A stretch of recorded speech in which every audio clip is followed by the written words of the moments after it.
just out of interest, is it difficult to work in such a classified position and then lead a life outside of that? It is. That's a really good question because when I was in the military, I was actually never on social media. Now, of course, Facebook and Twitter and LinkedIn and all of those things, they started to exist and they started to develop, their own momentum, within their respective categories. But because of the work that I did, I was not on them. I only got on those platforms after retiring from the Air Force when I thought I could. Share more of myself, with a greater audience, and then, of course, going into the media is a completely different world than a world in which you're working with classified information all the time. So all of a sudden, if you're talking to a reporter, now that's normal for me. In the past, it would have been something where you had to inform, the security office. Oh yeah, by the way, I bumped into the CNN correspondent today, and of course, if I did that now, I'd be talking all the time to a security Right. officer. But that's there's a difference there. And of course, you have a responsibility to protect the information that you're entrusted with. But on the other hand, being in an armed force in a democracy or a member of an armed force in a democracy, it's important to tell people what you can about what you're doing, and that's the difference. So yeah, I've seen a really big difference in my life. My military life and my post-military life are vastly different lives. Most people, when they retire from the U.S. military, they will end up in sometimes they end up in consulting roles. Oftentimes they end up working for defense contractors, and that seems to be a natural progression. So you end up with, I'll just pick one at random, Lockheed Martin or Northrop Grumman, one of those. And a lot of my friends and colleagues from the military have gone that route. In some cases, you have people that do something in uniform and then they show up the next day doing the same thing but wearing civilian clothes. But then on the other side of what I do, the more traditional consulting piece, I established a firm that I call Cedric Leighton Associates, and it has a subsidiary, Cedric Leighton International Strategies, and that's where I started my consulting work, primarily in strategic risk with an emphasis on cyber risk. And there I was taking what I learned from my intelligence career in the U.S. Air Force and my other experiences, and provide advice to organizations of various types on strategic risk, throughout the world. And that's what I do in my spare time.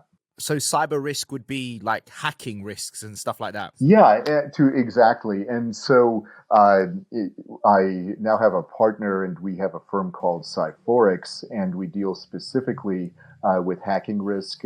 We deal with cyber defenses. We work with firms both on the provider side, if you will, as well as do our own research. And that research deals with where is the threat coming from, who's involved, what are they doing, and who's at risk, and those are the areas that we actually deal in. Yes.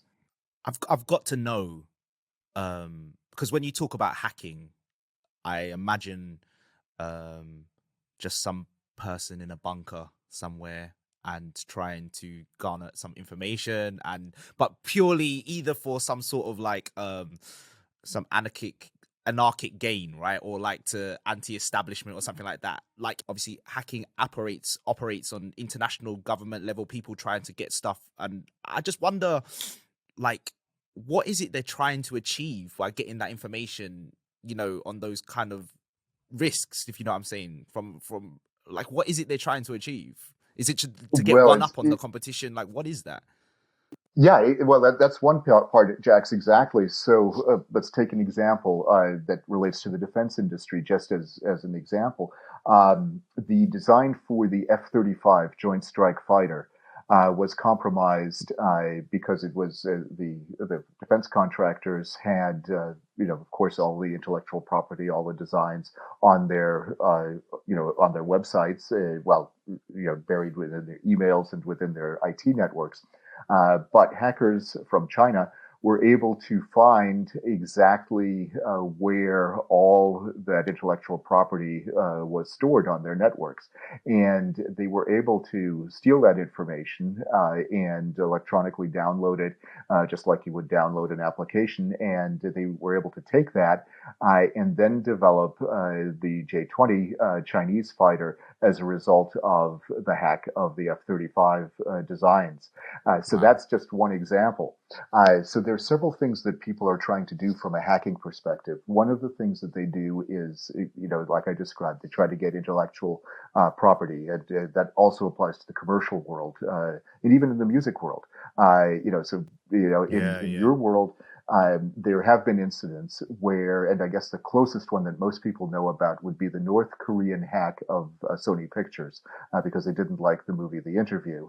North Korea didn't like that movie for obvious reasons. And so this kind of morphed from, I'm going to steal your intellectual property, to I'm going to take embarrassing information, what you talk about, when you're talking about the various actors and actresses that are appearing in your movies, to how much they get paid, how much all the executives get paid. All of that stuff was publicized by North Korean hackers in an attempt to keep The Interview off the cinema circuit. And so there are economic reasons for hacking. There are political reasons for hacking. There are different sociocultural efforts that are going on, where people are trying to influence people. So it becomes not just a battle of grabbing data and exploiting that data, but it also becomes a battle of changing minds, or at least convincing people to do things in a certain way or not do things in a certain way. So it's a very complex situation. But if you take North Korea as an example, North Korea has, in many ways, perfected the art of hacking for economic gain. It's a perfect way for them, well, semi-perfect way for them to evade sanctions. They've stolen money. You may be familiar with the SWIFT money transfer system that goes between countries, right? Yep. So they were able to hack. They were able to hack into that system using exploiting bad practices at the Central Bank of Bangladesh. And you think, okay, what does North Korea have to do with Bangladesh? It's all a matter of vulnerabilities. And they knew that the Bangladeshis were transferring a large sum of money to banks in Europe. And so they took that knowledge and transferred money, exploited the money transfer system so that instead of going to banks in Europe, the money went to banks that the North Koreans could access, and then they could gain money. So they were caught by the time they had downloaded about $81 million worth of foreign exchange.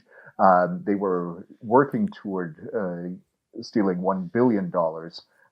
They didn't quite get there, but 81 million is not a bad haul in for a day's work. So that's why they do it. Yeah, there's money there. That's there's a serious threat. This is serious work we're talking about. Wow, this is incredible. You say that, but at a nation's level, right? At a country level, I mean, that's petty money, right? For these guys, but it's what they're doing. Like you said, it's what they do beyond it. So they're going to take down an industry. Just because you introduced hacking, Jack, so we might as well stay on it for a minute. And you, Cedric, gave some level of a taxonomy. I just want to be clear. When we think of cyber terrorism or cyber attacks, so I think more broadly it would be cyber attack. I understand the intellectual property. So the idea is just going and filch some information, grab what you can about anything, whether it be a fighter jet, etc. I'm assuming the other one is to propagate information. So to, particularly digitally, is to push information out, the dissemination, fake news, whatever, is to clutter the airwaves with confuse people with information. So you gave an example of North Korea. And the third one is, as I understand traditional hacking, and it's not just military, it's to get access in order to be destructive, Trojan viruses, all the other malware, in order to basically halt people's progress and create confusion. And sometimes that's economic disruption. Is there a better way, or are there other things that you would describe under kind of this cyber security area or arena? So as far as better way, Martin, let's see, the best way to describe it, I think, is the taxonomy that you used here, and it's really good to say, there's the nation state aspect to it, there's the criminal gang aspect to it. You Yep. were talking about ransomware, and the ability to go in and lock people's files up and Sure. demand a ransom from them. That affects both governments and companies as well as private individuals. And then you have, from a purely destructive standpoint, that more anarchic thing that you and Jax have talked about, where hacking basically started. That was kind of the infancy of hacking, with Yeah. a few exceptions historically, but generally speaking, people would work individually, and then they started developing a collective, and the most famous of those collectives would probably be Anonymous, and For we sure. don't hear very Yeah. much Not about lately. Anonymous right now. But they're kind of quiet. Everything's at the down low, as we would say. But in real life, they're actually quite active, and in some respects, they have become, I almost want to say, more responsible citizens of the global internet. Yeah. Yeah. In some ways, they're policing things, Yeah. and they're looking for disinformation. They're looking for, the famous case, with the Russian what they called the Internet Research Agency, which Right. was so important in the whole disinformation campaigns leading up to the U.S. 2016 presidential election, Sure. plus also the Brexit vote in the UK.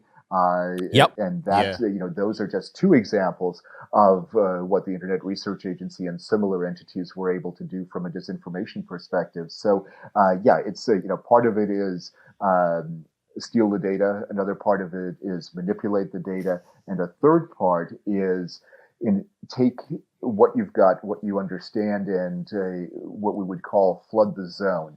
In other words, you're providing so much information. Yeah. Some of it is true, some of it is half true, and some of it Yeah. is completely false. And, it uses the old propaganda maxim of the bigger the lie, the more people will believe it. That is kind of how they're operating. They start small.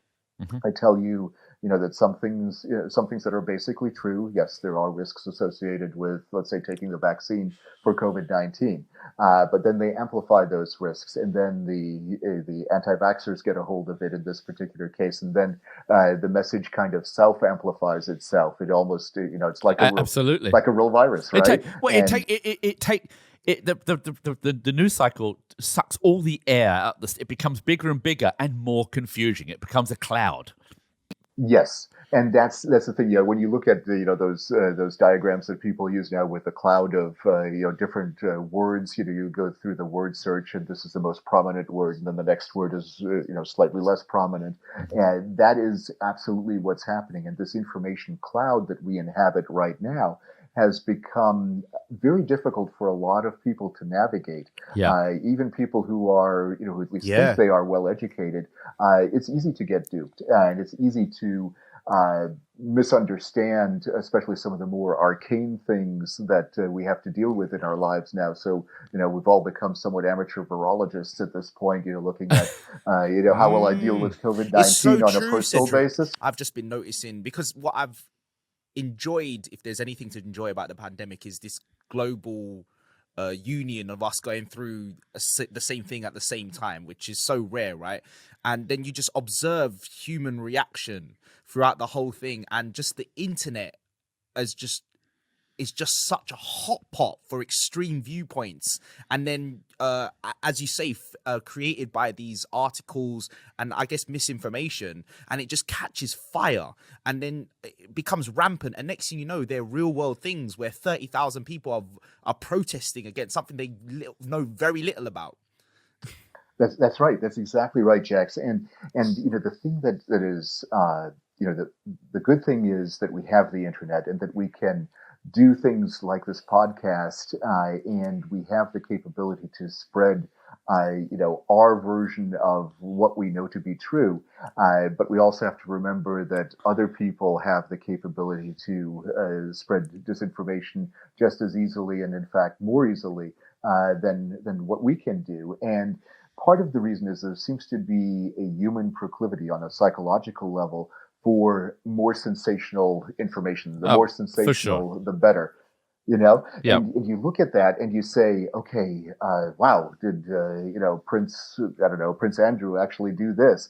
And you start believing things like that. They may or may not be true, but when you talk about Jax, you mentioned that we're going through this on a global level, and that there is a certain beauty in that. There is, because we can, just this morning I was communicating with people, from places as diverse as Bolivia and Korea about the COVID-19 vaccine rollouts in their respective countries, and it just happened to be people that I know and that I've worked with before. But that's a really beautiful thing. The problem is the beauty of the internet can also be manipulated for very bad things. And in a democracy, it becomes extremely important that the truth prevail as much as possible. Yes, it's fun to do the gossip thing. It's fun to to understand or to watch the accident as it happens, so to speak. When it comes to sensational stories, but there's a certain responsibility there, and with this wonderful connectivity, there's also this great responsibility that we have, and that's really where it becomes so important to combat the disinformation that's out there, and just tell people the truth, whatever it happens to be. It may not even benefit you personally; it may be detrimental to your economic well-being for whatever reason. But the truth is far more important than spreading disinformation. I found that having gone through the last 4 years, I feel like one particular aspect of this propagation or the proliferation of information in order to confuse people or suck the air out of a bigger bubble, and no one really knows what they're in. And it's manifested itself in a lot of things in the US, not least of all casual representations that lead to a charge on government buildings, right? Is it fair to say that Republican politics, particularly Trumpism as it was, it kind of entered into the kind of full, they really swallowed the kind of the rule book or this modern day rule book of trying to put out disinformation and confuse where necessary when there was genuinely just a cock up, just didn't handle well, or something that was taken too emotionally, or egos got in the way, often Trump. And all of a sudden, we get a news cycle about rubbish. I read somewhere that Trump became the reintroduced whataboutisms, which is where he's like deflecting information, and he was great at it. He was actually, you'd have to say, no matter where you stand politically, he was actually a genius at that kind of stuff. Modern day rulebook. Yeah. Oh, yeah. And the thing that's Truly interesting about this is that, Martin, from the perspective of the Republican Party, the party of the 1980s, with Ronald Reagan, and even before that with, more, let's call it a more gentlemanly approach to politics, that party does not exist anymore except in very, very small pockets. Yes. And people may be familiar with the term Rockefeller Republican. That was something from the 60s and 70s where people were fairly liberal on social issues, but they wanted a strong national defense and, it were, economically sound policies, kind of business friendly, but with a social conscience. Yep. And that kind of Republican you don't find really, and that's a very difficult area, I think, for the U.S. because what we might go into here in the United States is a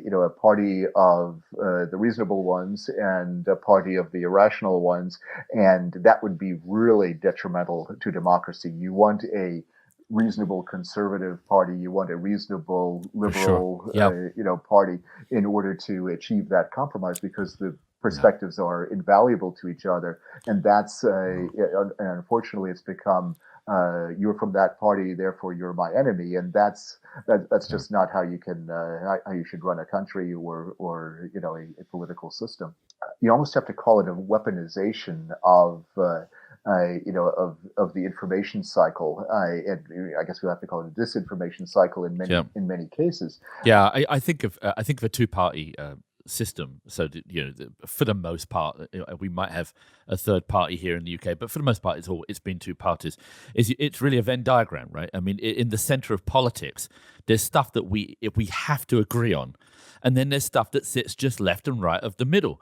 But if we get extremism, we have fundamentally problems nationally, and then ultimately, globally. And it is, and not that I guess I relate to older republicanism than the Republican Party today, but I hope that they find their feet, because it's going to make for a more healthy America and a better getting policy through. Even though obviously there's a swing vote with Kamala, at the end of the day, there needs to be there needs to be an identity again that's somewhat in the middle, that leans with that Venn diagram to say, yes, this is Republican. Here are the issues. Here are the things we can agree on. Right now, I feel like that needs to be reinvented again. It needs a new identity.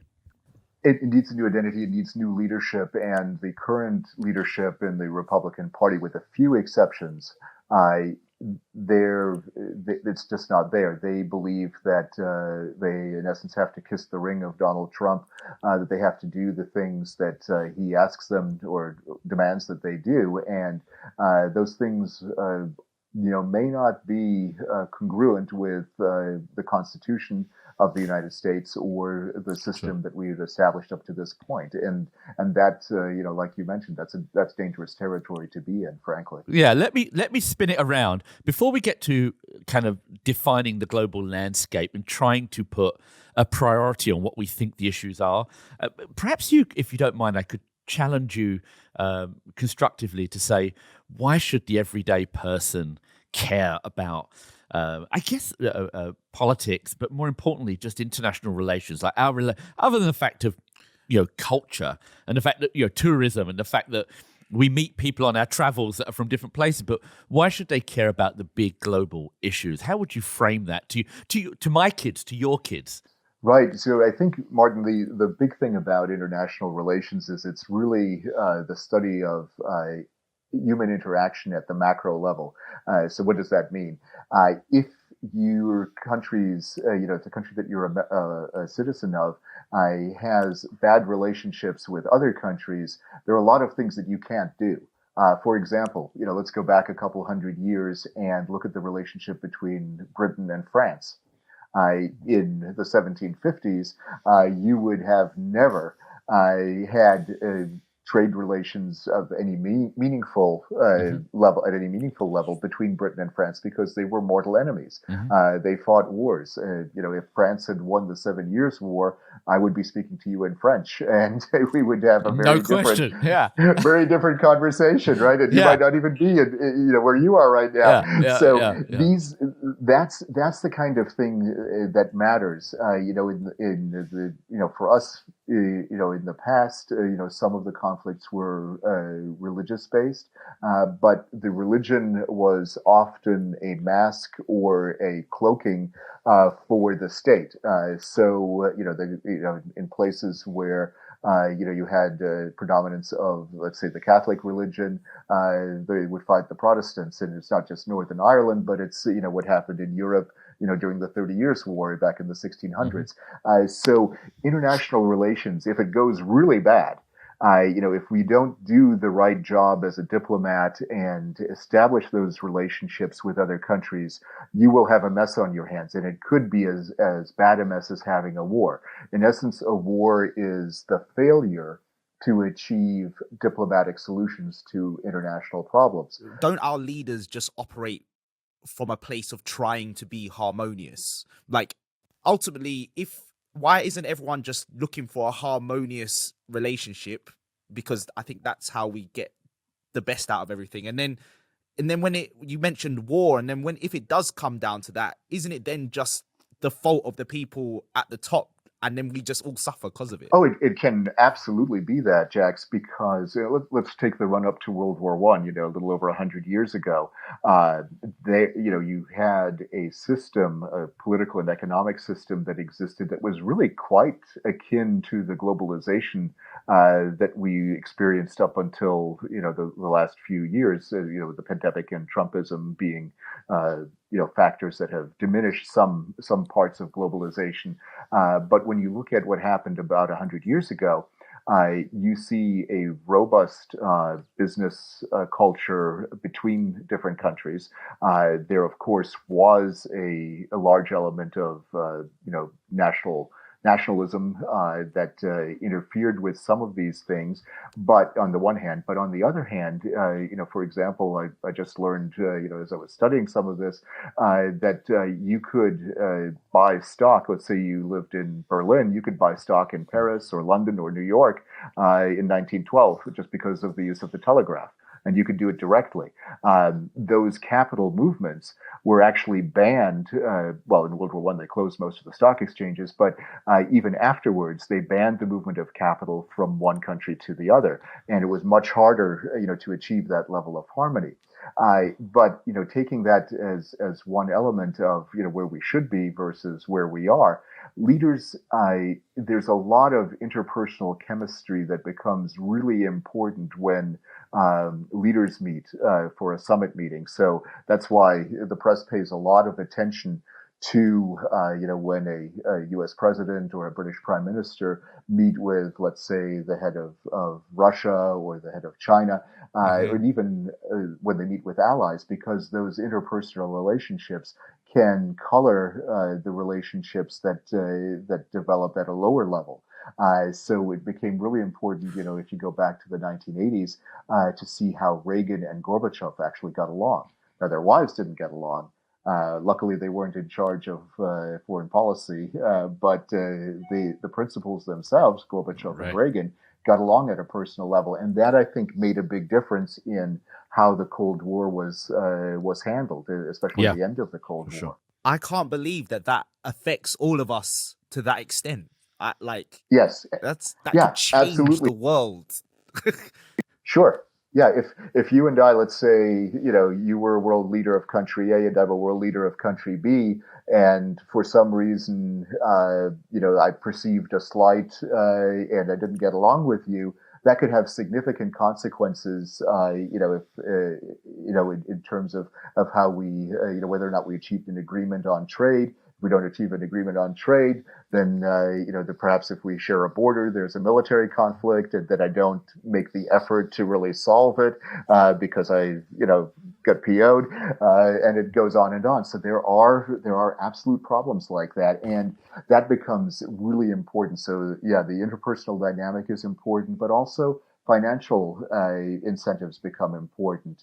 If a country is bent on dominating the world, then by the very nature of their desire, they are going to come into conflict with other countries. And that's where the danger points, the flashpoints, come to the fore, because the leaders may get along well, but if they represent different interests, that could also have a major impact on whether or not there's a trade agreement versus a shooting conflict or a skirmish of one type or another, which could then morph into something much more dangerous.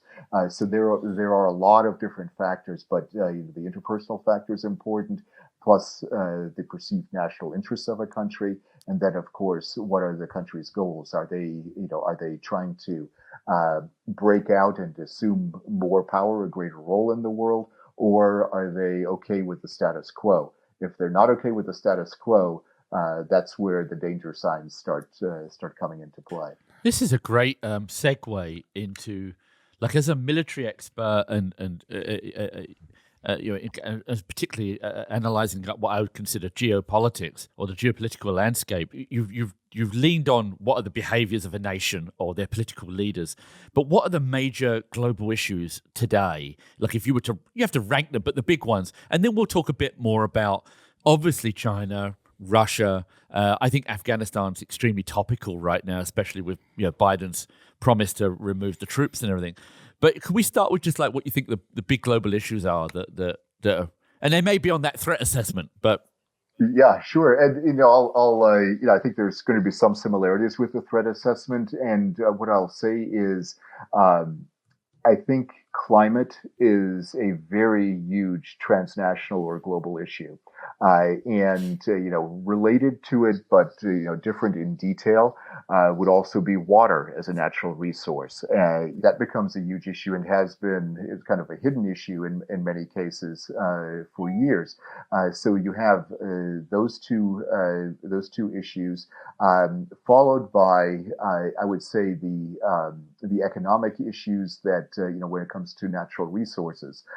So back in the 1970s, we were all focused on oil, and we had the various oil crises that occurred. In particular, the one that resulted in everybody shutting down all the petrol or gasoline stations, where people couldn't buy gasoline for days on end, or at least in the United States, it was based on what your number plate, whether it was an even number plate, then you could get gas on even days, and an odd plate could get gas on an odd day.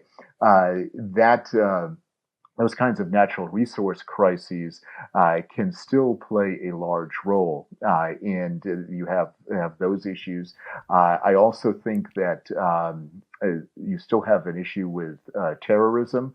It is not as acute as it was, around from I'd say 2000 to 2015, 2016.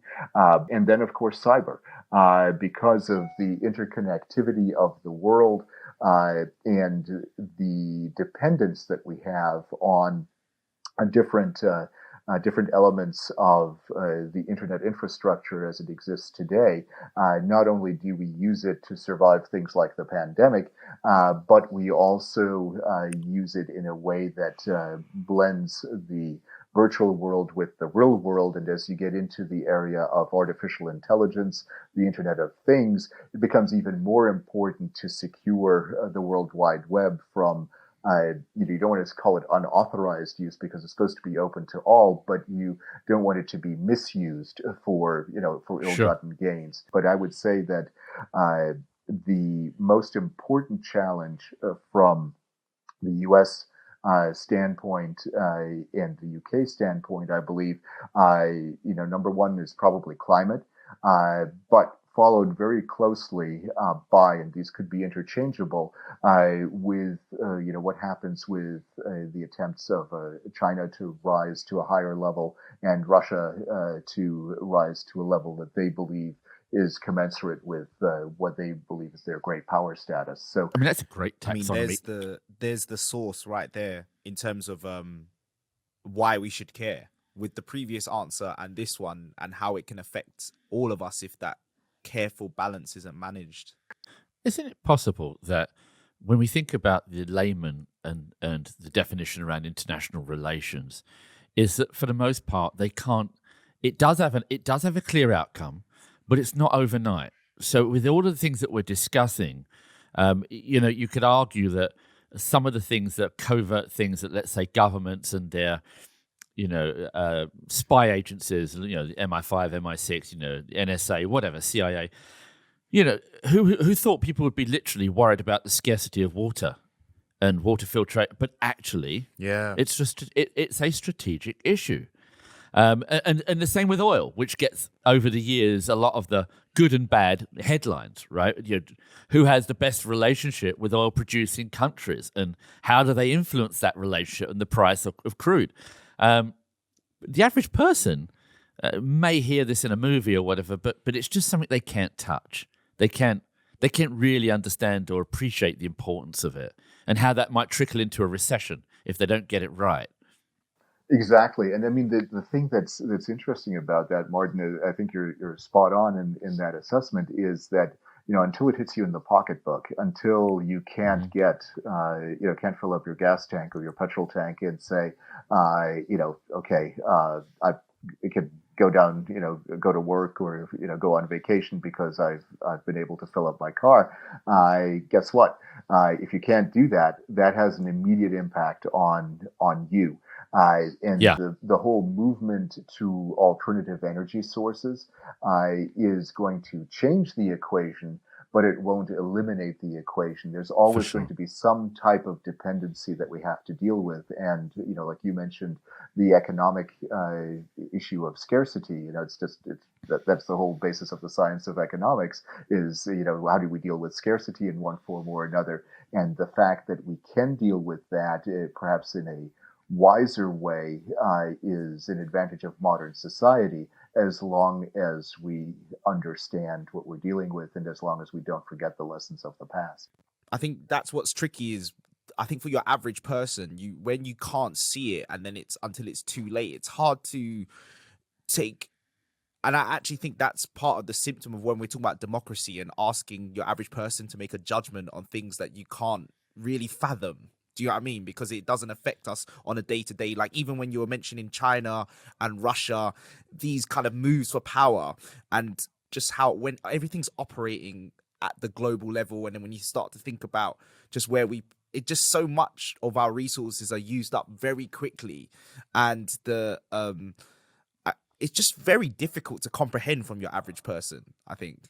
I think you're absolutely right, Jax. I think the average person has to, deal with life. They have to, earn enough money to, to get the things that they need and then the things that they want. There may be health issues in the family that they're dealing with or with themselves. It's not easy. Life is, as we all know, life is, can be surprising sometimes. And when you look at, the daily concerns that people have, especially if there is a crisis that even a macro crisis that is affecting them, it can be difficult to go beyond the daily concerns. But the big issue seems to be how do you make sure that in spite of the daily concerns, the daily struggles that people have when it comes to living, that they can go beyond those struggles and look for not only the good for themselves, but ultimately the greater good and what will then benefit future generations. And it's a really hard ask, sometimes to do that. But a lot of the ideologies that have swept the world, might have some grand ideas, but a lot of the foot soldiers that made those ideologies a reality, like in the case of, let's say, the Russian Revolution or, the American Revolution or the Chinese Revolution, a lot of the foot soldiers were doing it out of self-interest, out of economic self-interest. This is a great point, and it's further down the running order, but we got to address it because you just nailed it, Cedric. That in international relations, I think we'd all say that trade and economic is big, but the news cycle, it gets dominated by fear. It's attention grabbing, right? And therefore it translates to, we need to worry about our lives in some way because there's a conflict or there's a war going on or about to start, or we've not been able to get out of something that could exacerbate and get worse. But the one that sits in the middle is the person that's got his hand on the tiller, which is the leader. If we look back, a lot of international relations at the highest level have been down to the will of particular political leaders and their views on humanity and their views on their own legacy and what they've wanted to achieve. And it's been quite dramatic, the impact they've had on a global stage. Legacy. Absolutely. Legacy means everything in many respects. It kind of reminds me of a story.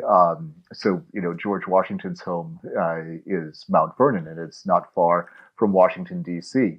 And when Trump was president, he visited Mount Vernon, and he asked the chief executive of Mount Vernon, he asked him, how come George Washington didn't name Mount Vernon after himself?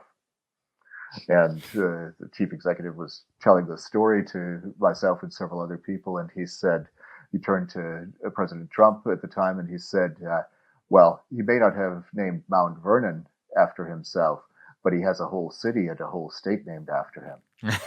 And, so you look at the definition of legacy, and, Trump looked at legacy as a personal thing. In essence, I would say personal aggrandizement of one type or another. That's why you have Trump hotels. That's why you have, Sure. Trump University, Trump Steak, and, those kinds of things, or had them.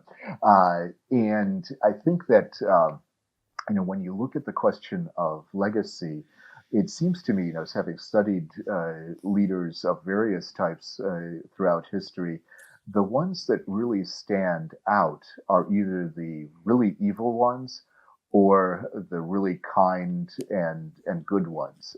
Do you think Brexit is like a modern version of a self-interested revolution, and with Boris leading the charge? That's very interesting. I think that's a great question. I think in some ways, I had a lot of questions about Brexit and what it would do to the British economy. Especially that relationship that they've had with the EU. I mean, a degree of independence where you could still issue the pound, but you had to follow a lot of regulations from Brussels. So yeah, I could see why Brexit occurred. But then you look at what has happened recently with the vaccine rollout, and you'd have to say that the UK has done a far better job than the European Union has. Oh, yeah. And in many ways, the UK is fortunate that they did Brexit. Kind of the rule of unforeseen consequences, where vaccine rollout is much better in the UK. It actually is one of those unforeseen revolutions that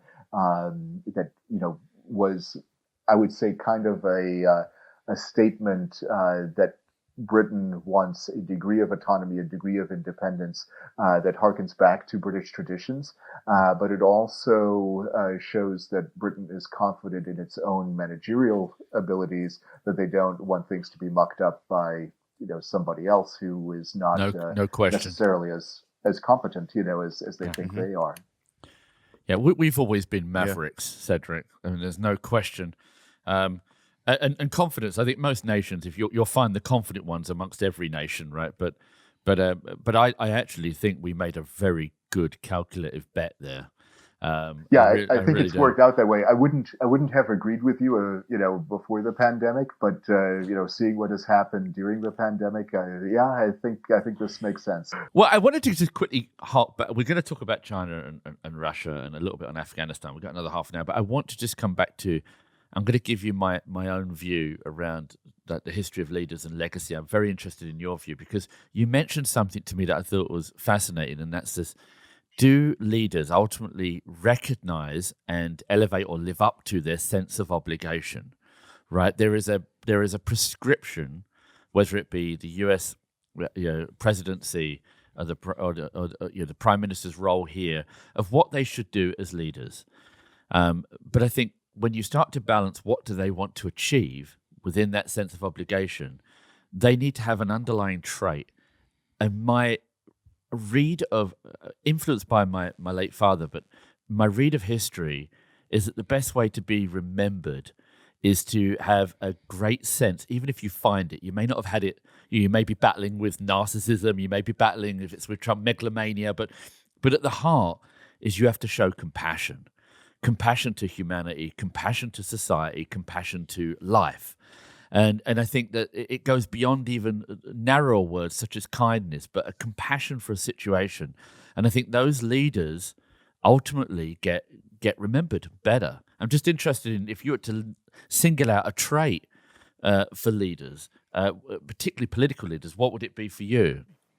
I think compassion is an excellent one, Martin. I think, maybe a combination of compassion and stick-to-itiveness, I guess, would be, in other words, determination. Determination in the sense that they have certain goals that they have to achieve, and it's a compassion coupled with an ability to get things done and get things done for the right reasons. But I do agree with you that compassion is an integral part of leadership, and it's just very interesting. And people who have changed. I don't know if you're familiar with the Indian leader Ashoka. Yeah. And Ashoka was, was one of my heroes actually, because he started out being your prototypical sultan of the area that he controlled, and he would be absolutely evil. He would throw people in prison, have them executed on a whim, and then he finally, as I understand the story, he finally went to visit the prison and saw the horrible conditions that the prisoners were living in, and he then had the chief jailer executed and changed his ways completely. And became Amazing. was an amazing leader. He became this very just, very kind, very benevolent leader. And obviously, the guy wasn't a Democrat by any stretch of the imagination, but he understood his obligation. And if you have leaders who understand their obligation to a greater good, basically to the greater society, they are very different leaders, and they have to really understand what that obligation is. They're very different from others. So, for example, you take a more modern example, you take Churchill and Hitler. Churchill, he changed his political stripes. He had some major failures. I mean, you look at Gallipoli and in World War One, and you did some. If you did something like that, if somebody like me had done something that disastrous, my career would be over. There would be no recovery whatsoever. Luckily, the system that Churchill lived under allowed him to recover sufficiently to assume a leadership role when it really counted, and when he could bring his vast talents and experiences to bear. So can we talk about China? I would love you to. I was going to say, kick it off, Jax. Yeah, I would. Yeah, I have to know, because it's been coming up in the press a lot recently, and you mentioned it earlier about China's desire for growth and how we work with that, especially with the US, and Donald Trump has been focusing on it, and Joe Biden similarly, and all the Western allies now, and generally, for as long as I know, have been at loggerheads with nations in the East, like Russia and China. Like, why is that? Yeah, so of course, you can go back to history and say there are a lot of reasons for this. So let me just summarize it this way by saying China, sees itself not only as a superpower, but historically they've seen themselves as the center of the universe. The Chinese name for China, Chongguo, is in essence Middle Kingdom, and they believe the highest. They have the highest level of culture. Their history is, very important to them. I know what you mean. I was raised to believe that. I'm half Chinese, and my mum raised me to believe that they have a word for everyone. Basically, everyone who's foreign is a devil, and it's called. That's right. The word is Guailo. Guailo, right? Exactly. Yeah, and so you have that attitude. So it's always remarkable to me when I meet somebody from China. Generally speaking, they're well behaved toward me personally, and so you wonder, okay, what are they actually thinking? As we're having these conversations. But it's a narcissism, really. I think everyone has that. Narcissism built in, like British imperialism. That's how I see it. It's like we believe. I don't personally buy into those things, but I that's how I see it. It's like a narcissism that's built into countries. Oh yeah, I think you can say that there's a definite relationship between narcissism and patriotism. It's kind of like the prime version of narcissism is something that you could definitely extrapolate from that. And put that on a national level in the form of either nationalism or a feeling of ethnic superiority and even ethnocentrism in that sense. So the Chinese have a lot of challenges, and what they're looking at is righting the perceived historical wrongs that have occurred to them. And in some ways, they have a point, a very big point. And, Jax, you probably know from your background, there are, you go back to the Opium Wars, for example, and the unequal treaties. China looks at what happened to them there as being their version of a national catastrophe. And in many ways, they're right. You compare the way in which China existed in the 19th and first half of the 20th centuries with what happened with Japan during the same period, and it is very clear that Japan had a much more robust economy. In the run up to World War II, they were developing much more quickly.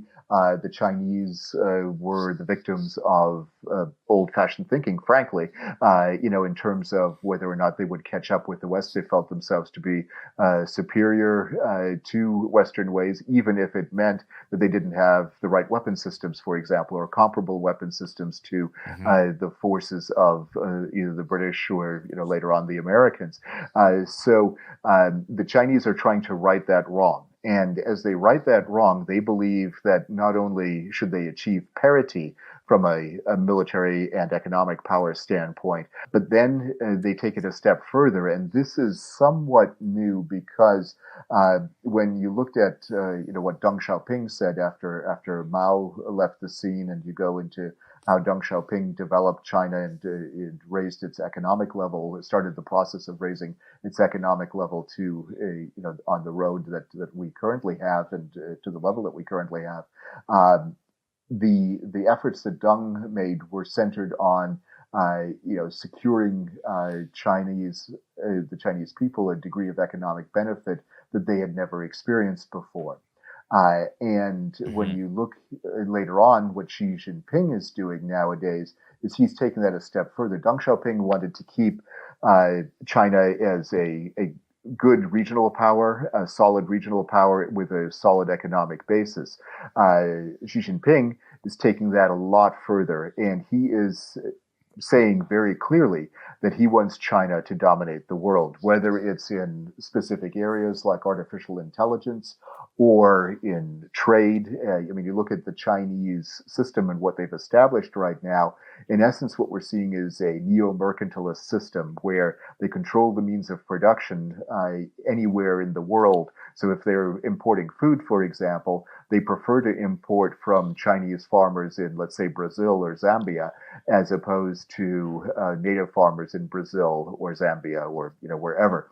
So they're doing this. I didn't know that. Yeah, it's very interesting. And there's a whole process that the Chinese are going through where they're buying up land, whether it's farmland or mines or timber resources, huge tracts of land in places like Brazil, African countries of, Zambia is one of them, Zimbabwe is another, DRC, the Democratic Republic of the Congo. The list goes on because what they're doing is they're securing in essence, their breadbaskets.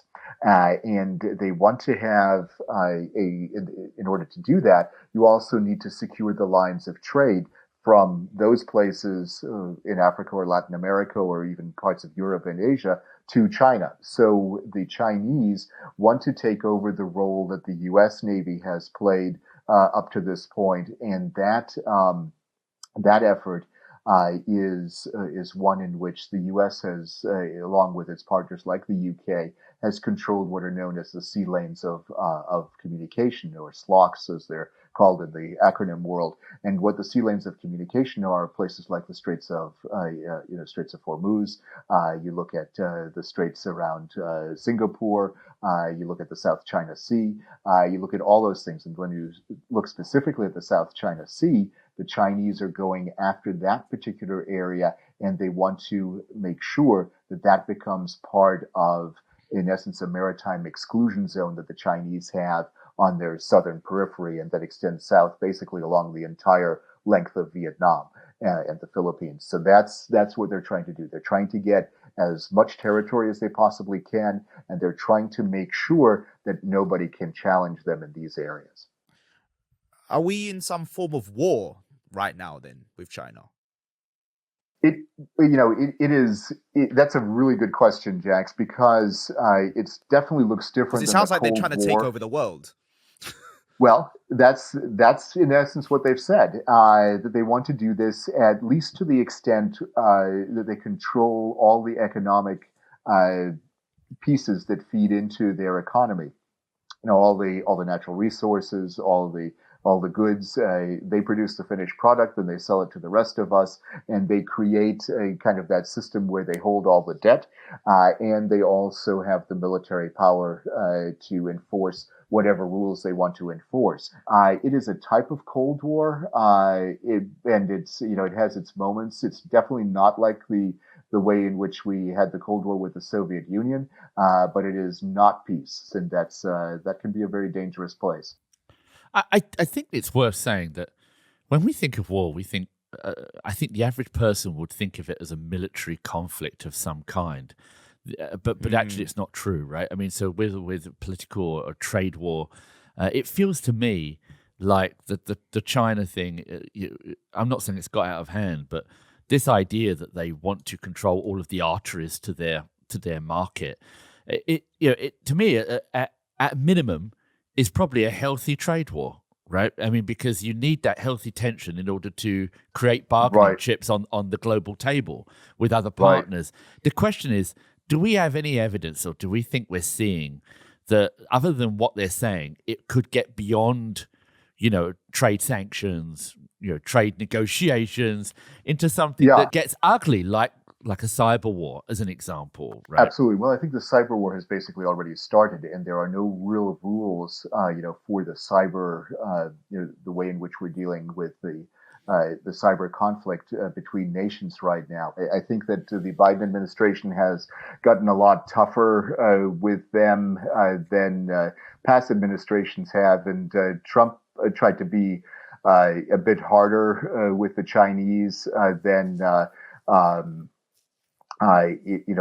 he was with the Russians, certainly. But as far as the actual, cyber peace in particular, that's an easier way for countries to have conflicts with each other, because at least theoretically, you're not killing people. But what you are doing is you are creating a situation where you get their data, you get the things that you want to get without actually physically having to conquer them.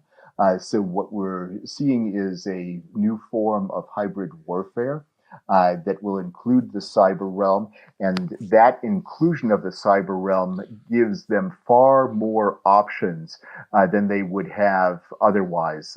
They can, they don't have that destruction that the wars of old had, where you had the large areas of territory that were completely decimated, and there was famine raged, and these things can still happen, but they won't be as obvious, or at least initially, as they were in the past.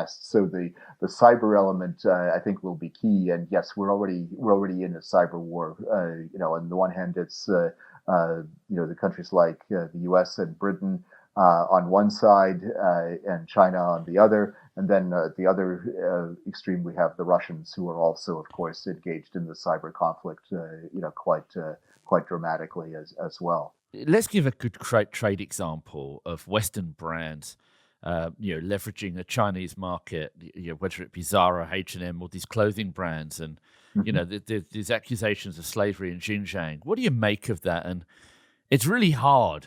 It reminds me of the old outsourcing debate that or America first. Let's build our products in America. It's really hard when there are such vast disparities between markets and how you can operate. And it seems that China works so well in this. Well, it makes me think about what our contribution to this situation is by doing business there as well, if we're talking about how it affects us. Yeah, I think, so the issue of, firms, of course, businesses have long looked at China as being this great market. All these consumers, we're talking 1.4 billion people who are, if you can get them into the middle class and above, they're going to be buying a bunch of H&M clothes, and they're going to be walking around in Adidas sneakers, and, life will be good because our bank accounts will be really full. And that's, there's one aspect to that which works, but the other part of it is of course it takes a while for a country like China to raise its standard of living. Now, they've done a magnificent job in doing so. I mean, every observer has to admit that they are the way they are doing this is unprecedented.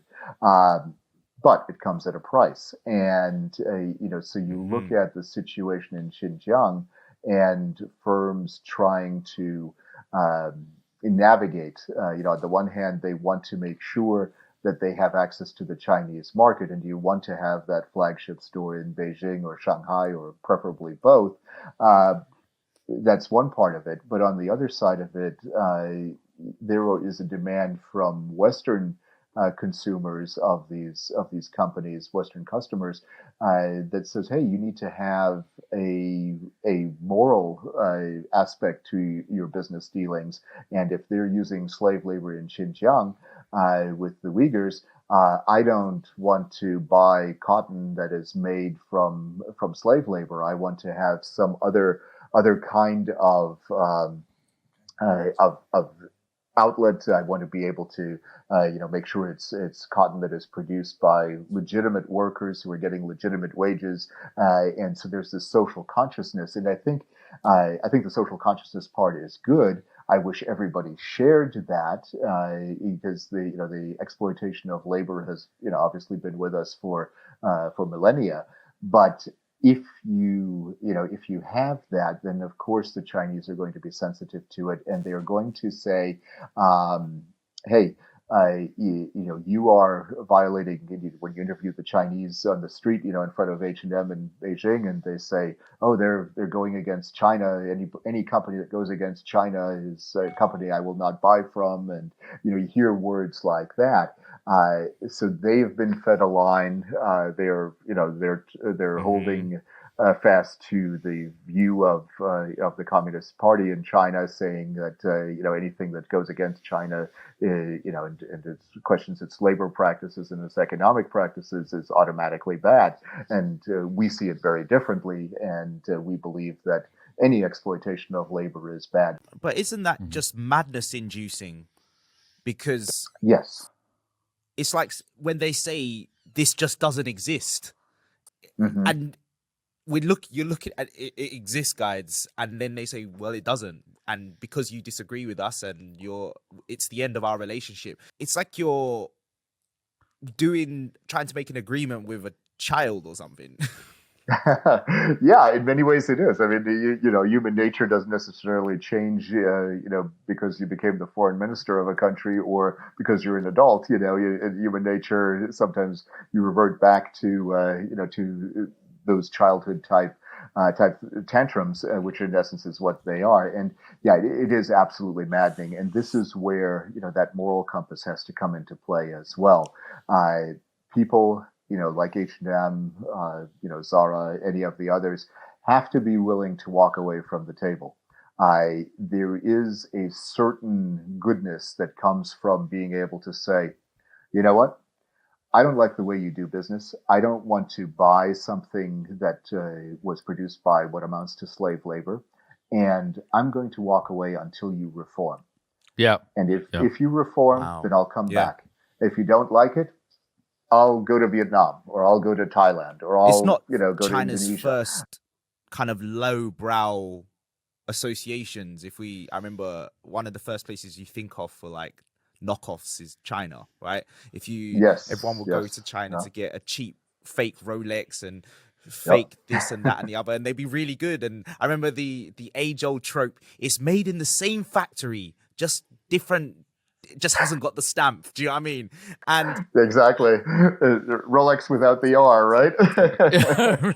exactly, exactly. And there was the recent lawsuit where BMW took a Chinese company to court where they released a car which essentially looked identical to one of the BMWs. So where this issue over intellectual property, and China will go on record say, no, it looks nothing like a BMW. What are you talking about?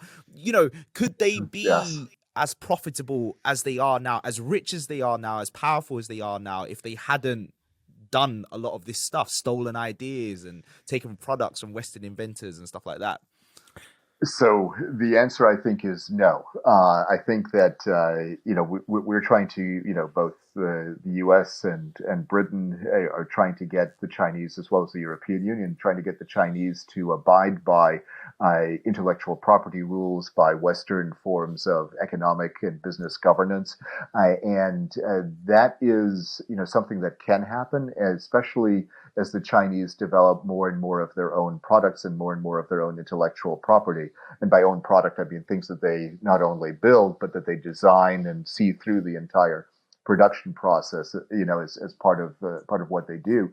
But I think that when when you're trying to get a country to abide by the rules, and they will tell you, well, these are rules that we didn't make, then it's going to be a very hard sell to get the Chinese to change their ways. They've profited from doing things the way they're doing them.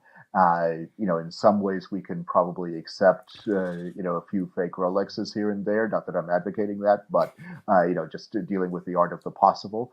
On the other hand, we want to make sure that they don't, take advantage of us to the extent that we lose not only business, but also potentially our security. And that is a real tough dynamic. The Chinese, clearly see things from a different standpoint. And what they're trying to do is they're trying to outrun the clock. They know that they have demographic issues.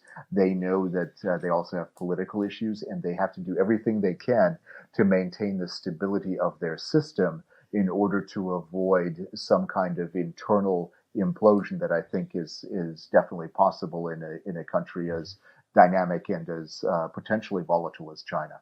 Yeah, I want to just give you guys a 30-second story, just about, because it plays into this point around knockoffs and stuff. In my days when we created a 3D printer, we did distribution deals all over the world, including China, and very hard to get China to put up money for product up front. And getting them to abide by intellectual property rules, they don't even agree to contracts. They're not worth a lot, right? They're a fascinating culture. But what I found really interesting, having assessed this, because we assessed the threat of our proprietary technology being copied and then being re-landscaped across the world. And what history has shown us, and there's some hard research here, is that they're only good at copying products with the influence of the originators. So they can copy stuff, they can build stuff, but what they can't do is transfer that successfully back to the world. And if you look at any of the large industries, what they're good at is little knockoffs, and those but Rolex will never become a competitor to Rolex. And it didn't happen in my industry. It hasn't happened in automotives. It's fascinating that, yes, they can copy, but they've not yet conquered the ultimate thing that they want, and that's get the proprietary technology and and propagate it simultaneously or asynchronously across industry. That said, I think, Cedric, you've probably got some pretty good views around military grade product like fighter jets and whatever. Right. Well, and look at the education system too. The Chinese system is based in a large part on rote memorization, and the idea of being creative is something that is, yes, of course, there are people who are Chinese who are creative, absolutely, but they have a much harder time inventing things, getting things patented, having their own intellectual property, kept safe and not stolen, and that is a really a large issue. But yeah, the society is, in my view, you look at the education system, you have a lot of rote memorization. You look at the culture, a lot of Confucian influences. Confucian influences focus on obedience and on doing things in a specific way through many layers of tradition. And that is antithetical to creating a MacBook or creating an iPhone. Yes, the component parts are absolutely made in China, but like Martin said, this is one of those things where you can put it all together, and yet the same product is not there. And I would, while I've never flown a Chinese fighter jet, obviously, I would venture the same thing is true there. In spite of the fact that they have copied the designs for the F-35 and also the F-22, the fighters that they have built, to the best of our understanding, are not at the same level No, as their no. Western counterparts. It sounds like they might end up at like a creative revolution at some point. That I think will happen. I think that will actually happen for sure. and that will be very interesting to see. Yeah. Well, wow, that, my friend, is a very visionary statement, because there is a lot of correlative effects right now that would assume with what's happening with education in China that they could become incredible product designers over time. And capitalism is pretty much there now. So the idea that they could birth things as good as other parts of the world is, I think, an inevitable conclusion at some point. But we're under some clock pressure. I'd love to cover three things if we can. One, let's talk about Russia quickly. And we could talk about Russia we could have a whole conversation on Russia, and perhaps we should. But Cedric, a couple of questions. Putin, is he all cracked up to be what he is? Like, is it good or bad? Or is it just, he's an interesting, strong leader that's imprinted a design for Russia, on federalism and expanding Russia's influence, and perhaps the perception that Russia should have a greater role, or perhaps it's still this dominance like China. What do you make of Russia and the threat of Russia on the global landscape, whether it be the US or the rest of the world? So I think Russia is, clearly a power that wants to stay relevant. Unlike China, China has a good shot at becoming, either a peer competitor with the United States or even surpassing the United States in some areas. Russia does not have that chance, but Russia is a master of asymmetric efforts, whether it be asymmetric warfare or asymmetric intelligence operations, which also can be influence operations. And that's what you see Putin doing. Putin, of course, his background being in the What do you mean by services. Asymmetric operations? Oh, asymmetric. In other words, traditional military things would be force on force, tanks versus tanks. Instead of that, you have tank versus cyber attack.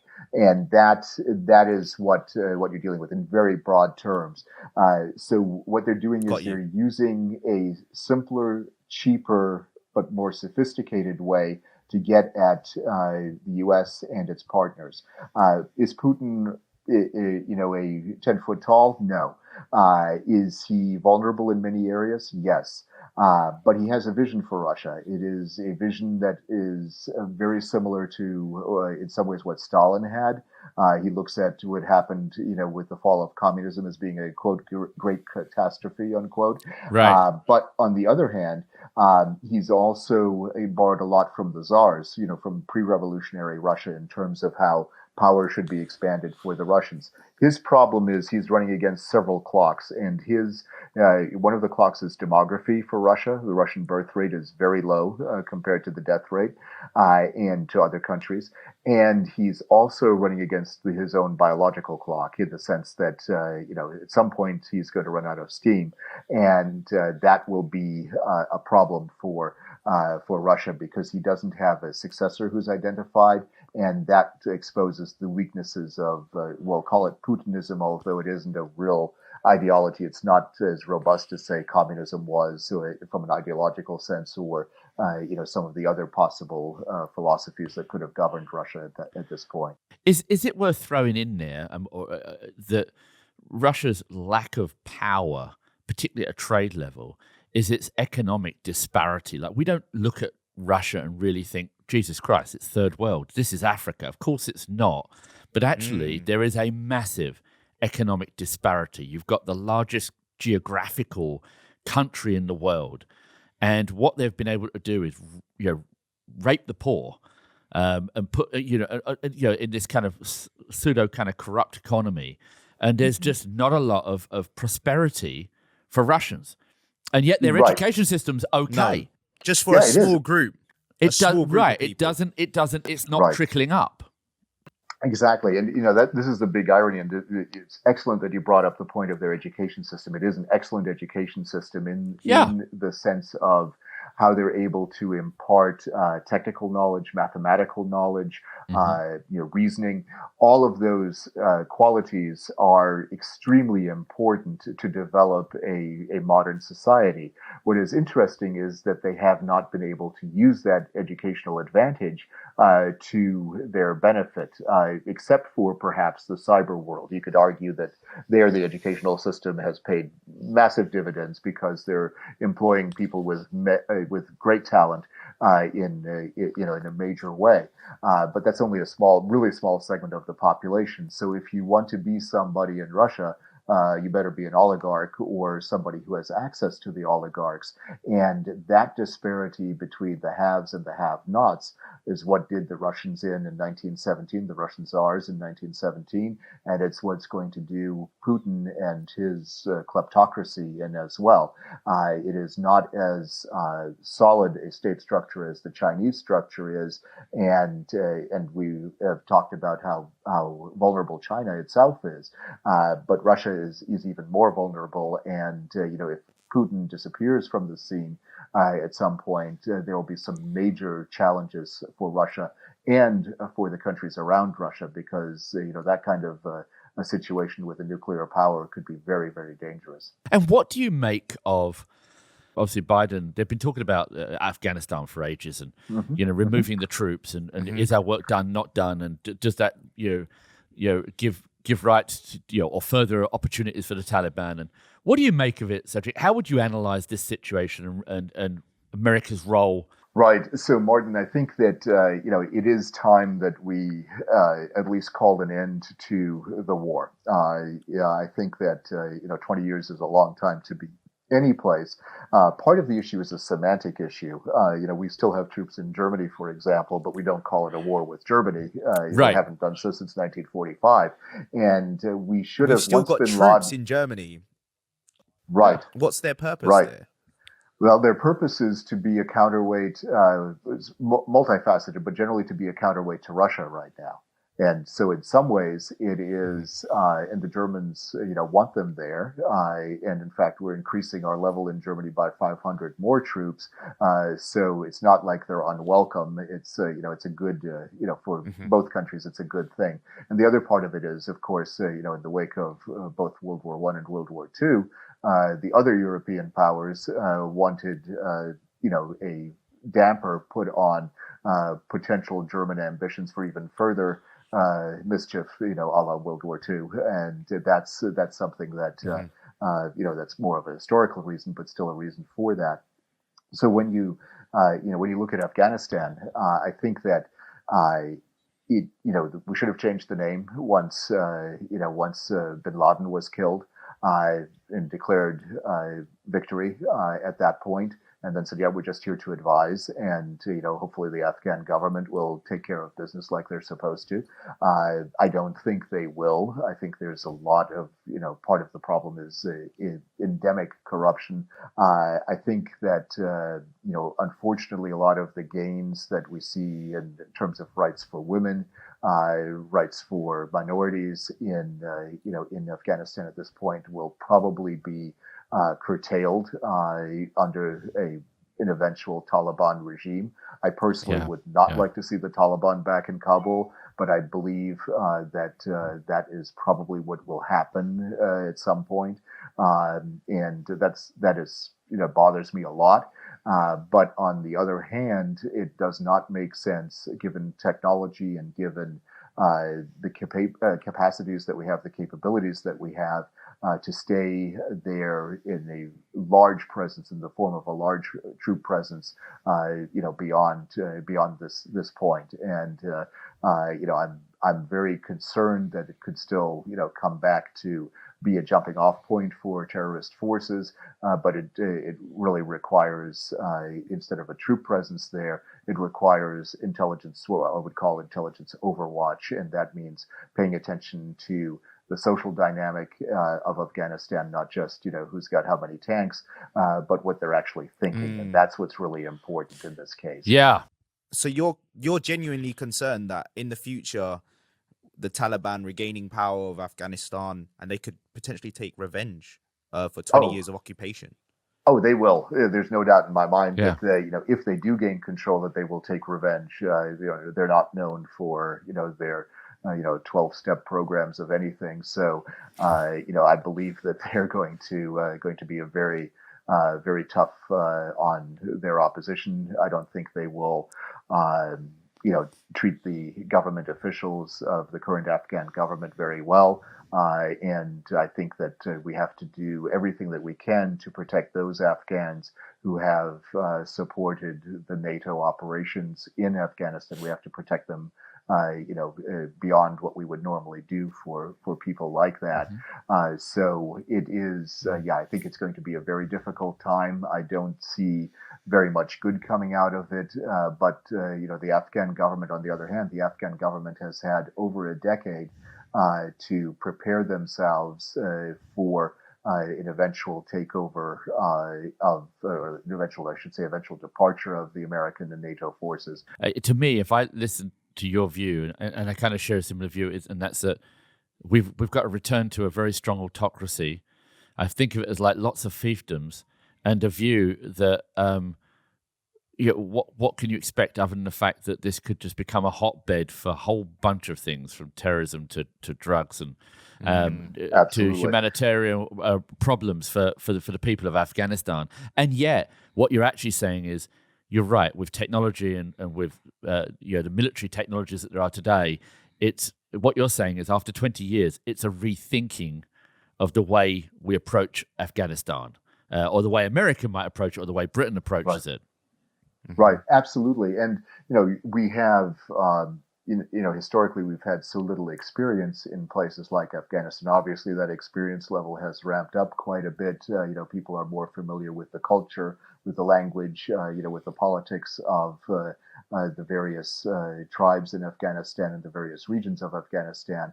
But it is something that it's very hard to stay in a place like that forever. And we should have never thought that we could do so, that we were the exception.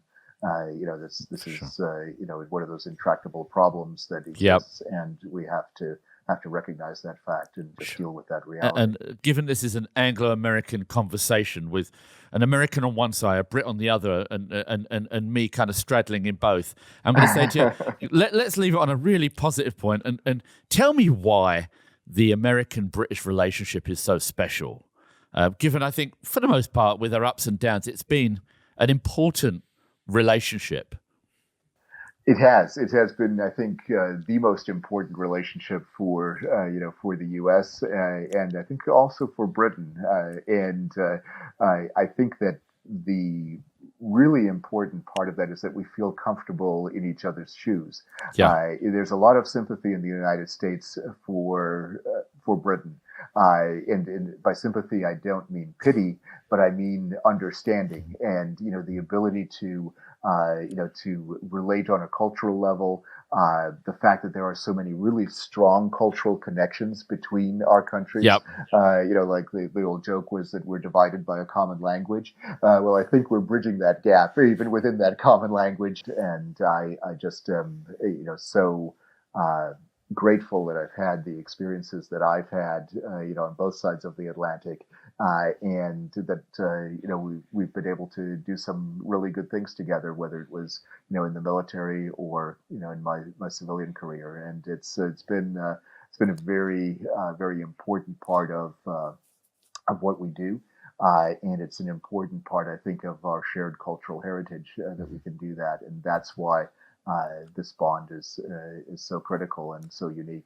I think with a view of continuing positive trade relations, I'll send you a copy of my music, Cedric, to broker some joy within the Pentagon when you're doing your very complex. Perhaps that could harness some more positive interplay between the world leaders. Yeah, lighten the mood. There you go. Next time that you've got quite a tense conversation with China regarding some knockoff Cadillac or something, you're like, guys, just bang on some Jax Jones. We're gonna simmer down. We're gonna simmer down. That's right, simmer down. You gotta listen to Jax. This is the way it's gonna work.